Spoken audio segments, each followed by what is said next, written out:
To apply for Affirm on Amazon, start by making sure you have an Amazon account and are logged in. Then, proceed to the checkout page of your desired item.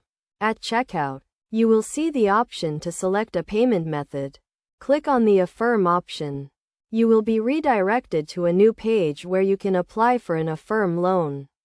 Fill out the required information, including your name, email address, phone number, and date of birth. You will also need to provide some financial information, such as your income and social security number. After submitting your application, Affirm will perform a soft credit check to determine your eligibility for a loan. This will not affect your credit score. If you are approved, you will be presented with a loan offer that includes the loan amount, interest rate, and repayment terms. Review the terms of the loan carefully and make sure you understand the repayment schedule and any fees associated with the loan.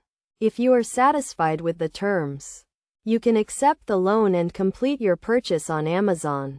To manage your Affirm loan, you can log into your Affirm account on their website or through their mobile app. Here, you can view your loan balance, make payments, and track your repayment progress. It is essential to make your payments on time to avoid late fees and negative effects on your credit score. You can set up automatic payments or make manual payments through the Affirm website or mobile app. By following these steps, you can successfully apply for Affirm on Amazon and enjoy the benefits of financing your purchases. Over time, remember to always review the terms of your loan carefully and make timely payments to avoid any issues.